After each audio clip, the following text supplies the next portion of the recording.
Matthew 12. At that time Jesus went through the grain fields on the Sabbath. His disciples were hungry, and began to pick some heads of grain and eat them. When the Pharisees saw this, they said to him, "Look, your disciples are doing what is unlawful on the Sabbath." He answered, "Haven't you read what David did when he and his companions were hungry? He entered the house of God, and he and his companions ate the consecrated bread, which was not lawful for them to do, but only for the priests. Or haven't you read in the law that the priests on Sabbath duty in the temple desecrate the Sabbath, and yet are innocent? I tell you that something greater than the temple is here. If you had known what these words mean, 'I desire mercy, not sacrifice,' you would not have condemned the innocent. For the Son of Man is Lord of the Sabbath." Going on from that place, he went into their synagogue, and a man with a shriveled hand was there. Looking for a reason to bring charges against Jesus, they asked him, "Is it lawful to heal on the Sabbath?" He said to them, "If any of you has a sheep, and it falls into a pit on the Sabbath, will you not take hold of it and lift it out? How much more valuable is a person than a sheep? Therefore it is lawful to do good on the Sabbath." Then he said to the man, "Stretch out your hand." So he stretched it out, and it was completely restored, just as sound as the other. But the Pharisees went out and plotted how they might kill Jesus. Aware of this, Jesus withdrew from that place. A large crowd followed him, and he healed all who were ill. He warned them not to tell others about him. This was to fulfill what was spoken through the prophet Isaiah. "Here is my servant whom I have chosen, the one I love, in whom I delight. I will put my spirit on him, and he will proclaim justice to the nations. He will not quarrel or cry out. No one will hear his voice in the streets. A bruised reed he will not break, and a smoldering wick he will not snuff out, till he has brought justice through to victory. In his name the nations will put their hope."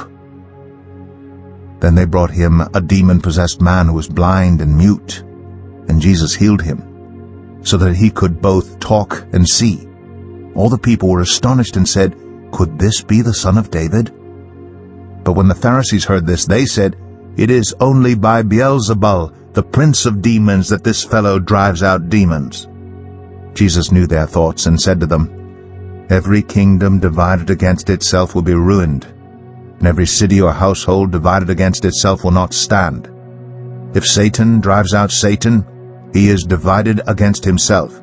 How then can his kingdom stand? And if I drive out demons by Beelzebul, by whom do your people drive them out? So then, they will be your judges. But if it is by the Spirit of God that I drive out demons, then the kingdom of God has come upon you. Or again, how can anyone enter a strong man's house and carry off his possessions unless he first ties up the strong man? Then he can plunder his house.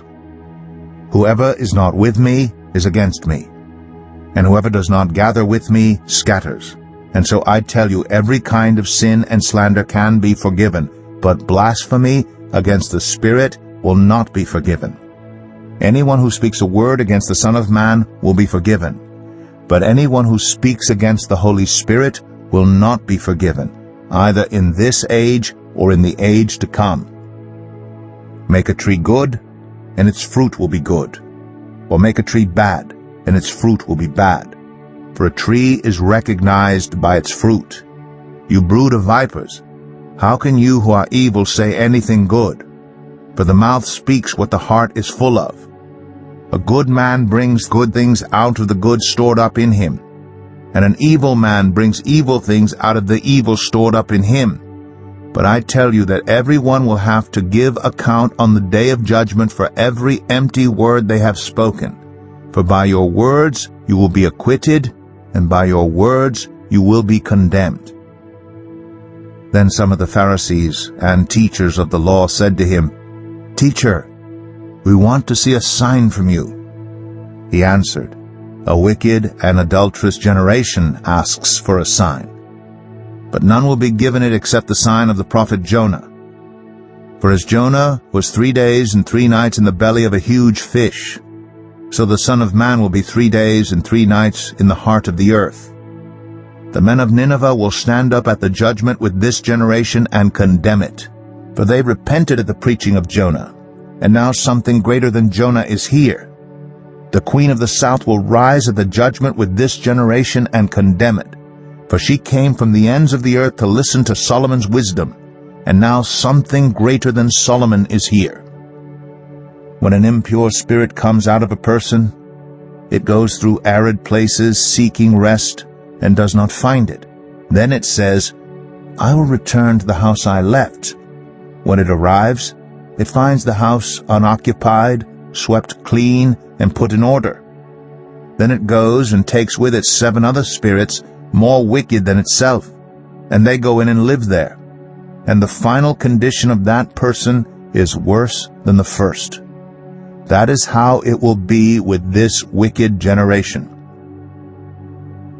While Jesus was still talking to the crowd, his mother and brothers stood outside wanting to speak to him. Someone told him, Your mother and brothers are standing outside wanting to speak to you. He replied to him, Who is my mother? And who are my brothers? Pointing to his disciples, he said, Here are my mother and my brothers. For whoever does the will of my Father in heaven is my brother and sister and mother. Matthew 13.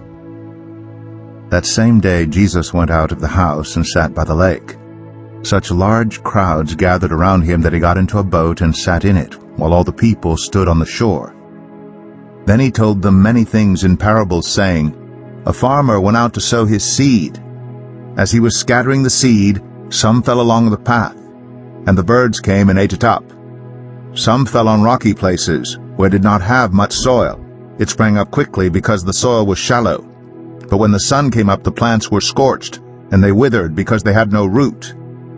Other seed fell among thorns, which grew up and choked the plants. Still other seed fell on good soil, where it produced a crop 100, 60, or 30 times what was sown. Whoever has ears, let them hear. The disciples came to him and asked, Why do you speak to the people in parables?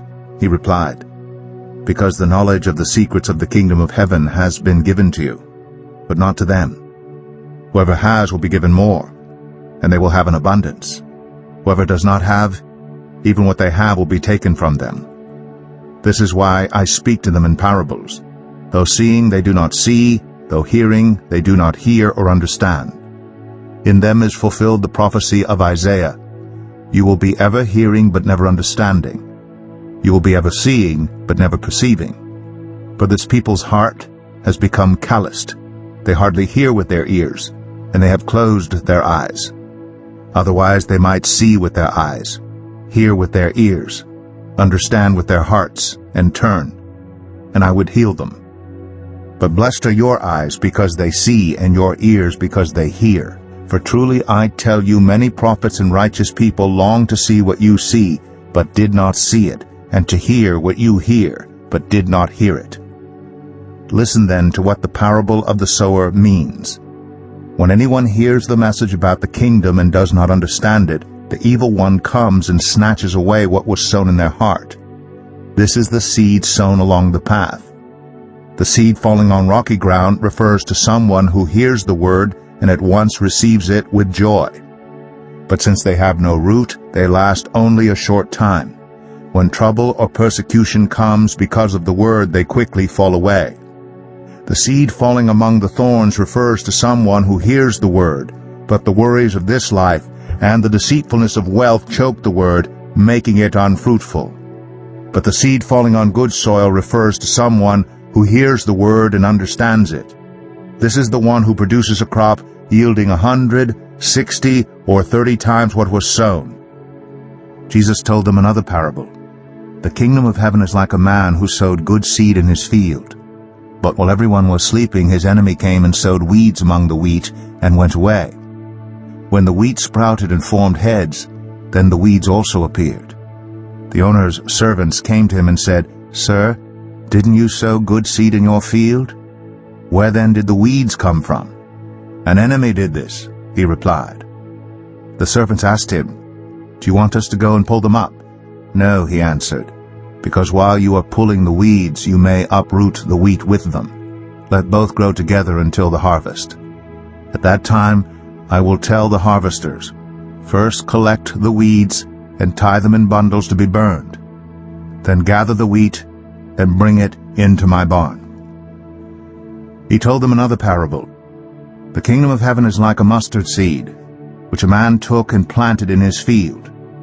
Though it is the smallest of all seeds, yet when it grows it is the largest of garden plants and becomes a tree, so that the birds come and perch in its branches."